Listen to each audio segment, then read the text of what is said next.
এই ড্রয়িংটি আমি কালো পেন দিয়ে তোমাদেরকে করে দেখাচ্ছি। আমি তো সরাসরি কালো পেন দিয়েই করছি, কিন্তু যারা তোমরা নতুন ছবি আঁকছো বা যারা আঁকা শিখছো, তোমাদের সরাসরি পেন দিয়ে পারবে না, কিন্তু তোমরা প্রথম পেন্সিল দিয়ে আমার সাথে সাথে ড্রয়িংটা করে নাও আর কি। ড্রয়িং করার পর তারপরে তোমরা কালো পেন দিয়ে আস্তে আস্তে ওই শেডগুলো দিবে আর কি। শেড দেওয়ার সময় খেয়াল রাখবে কোন দিক থেকে আলো আর কোন দিকটা অন্ধকার হবে, কোন দিক থেকে আলোটা আসছে, হ্যাঁ, সেই আলোর বিপরীত দিকটা অন্ধকার হবে, সেই জায়গাগুলোকে তোমাকে ভেবে শেড দিতে হবে। এবং এই ছবিটাতে আমি তো অনেকটা করেই দিচ্ছি আর কি, এটা দেখে দেখে করার চেষ্টা করবে। ভিডিওটা অনেক বড় হয়ে যাবে বলে আমি ভিডিওটাকে একটু ফাস্ট করেছি, কিন্তু অত ফাস্ট আমি ছবিটা আঁকিনি। তোমরা আস্তে আস্তে করবে আর কি। ভিডিওটা সম্পূর্ণ দেখবে এবং দেখে বারবার দেখবে এবং বারবার দেখে ছবিটি আঁকার চেষ্টা করবে। অনেকে ভাবো যে ছবি দেখে একবার দেখলাম ছবি আঁকা খুব সহজ। ছবি আঁকা কিন্তু অত সহজ নয়। এরা মন দিয়ে ভালো করে রেগুলার প্র্যাকটিস করতে হবে। যত প্র্যাকটিস করবে ততই তোমাদের হাতের উন্নতি হবে এবং ছবি অনেক ভালো হবে আর কি। তোমরা নিজেদের ছবি দেখে নিজেরাই অনেক আনন্দ পাবে আর কি। শুধু খেয়াল রাখতে হবে যে আমি কীরকমভাবে ওই পেন্সিল সেটগুলো দিচ্ছি আর কি। তুমি দেখো এই ছবিটার মধ্যে যেই সব জায়গাগুলোতে দেখবে যে অন্ধকার আছে আর কি, যেই সব জায়গাগুলোতে আলো কম পৌঁছাচ্ছে সেইগুলিতেই কিন্তু আমি ওই পেন দিয়ে সেটগুলো দিচ্ছি আর কি। গোটাটাই আমি কালো করে দিচ্ছি না। ঘরের চালাটা দেখো অনেকটা সাদাই রেখে দিয়েছি আর কি। ঘরে এক পাশে ওয়ালটা দেখো অনেকটা সাদা রেখে দিয়েছি।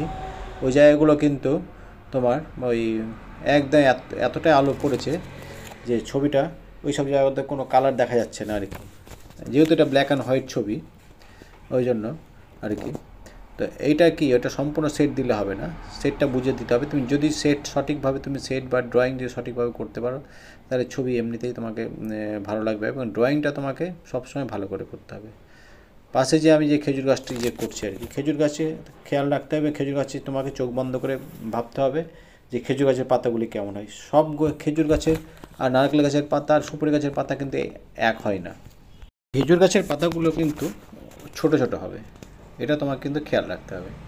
খেজুর গাছের পাতা সবসময় ছোটো ছোটো হবে এবং খেজুর গাছে কিন্তু একটা কাঁটা থাকে আর কি পাতাগুলোতে। নারকেল গাছে কিন্তু ওই রকম পাতা থাকে না। এটা তোমাকে ভেবে ছবিটা কিন্তু ওই আঁকতে হবে আর কি।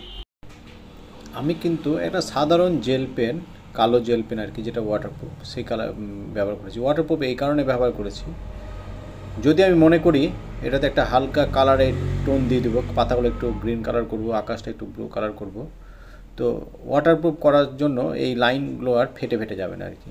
ওই জন্য আমি কিন্তু ওয়াটারপ্রুফ সাধারণ জেল পেন 10 টাকা 12 টাকার দাম আর কি, বাজারে তোমরা গেলেই কিন্তু পেয়ে যাবে আর কি। তো দেখে নিতে হবে যে ওয়াটারপ্রুফ জেল কালিটা হলে ভালো আর কি। এর মধ্যে যদি প্যাস্টেল কালারও যদি তোমরা করবো ভাবো আর কি, তো প্যাস্টেল কালারও কিন্তু এর মধ্যে কিন্তু হালকা একটা টোন দেওয়া যেতে পারে আর কি, দিলে আরও কিন্তু ব্যাপারটা আরও ভালো হবে। এখানে জল বা নৌকো বা নদীর পাড়টা ওই সামান্য একটু সেট দিয়ে আমাকে বুঝিয়ে দিতে হবে আর কি। নৌকোটা যখন করব আমি, নৌকোটা সামান্য কয়েকটা লাইন দিয়ে আমাকে বোঝাতে হবে এবং জলে কয়েকটা লাইন দিয়ে রিফ্লেক্টগুলো আমাকে দেখিয়ে দিতে হবে, যাতে মনে হবে জলটা বেশিরভাগ কিন্তু সাদাই রাখতে হবে আর কি। তবে কিন্তু ছবিটা কিন্তু বেশি ভালো হবে আর কি। ছবি আঁকার সময় সবসময় তোমাকে খেয়াল রাখতে হবে ওই আলো ছায়ার ব্যাপারটা, সবসময় তোমাকে খেয়াল রাখবে। পার্সপেক্টিভের ব্যাপারটা সবসময় খেয়াল রাখবে, কোনটা দূরে কোনটা কাছে, সেই রকমভাবে গাছগুলো কিন্তু বা সেই রকমভাবে ড্রয়িংগুলো কিন্তু করতে হবে। এইখানে আমি হয়তো কয়েকটা লাইন টেনে হয়তো একটা বেড়ার মতো করছি, সামনের লাইনগুলো একটু বড়ো হবে, পেছন দিকে লাইনগুলো হবে, তো মনে হয় পার্সপেক্টিভের ব্যাপারটা কোনটা দূরে কোনটা কাছে এইসব জিনিসগুলো বোঝানোর জন্য আর কি এইসব টুকিটাকি জিনিসগুলো করতে হয় আর কি। তোমরা ছবি মন দিয়ে করো, অবশ্যই ভালো লাগবে এবং তোমরা ছবি যদি যত বেশি ড্রয়িং করবে আর কি, তোমাদের হাত ততটাই উন্নত হবে আর কি।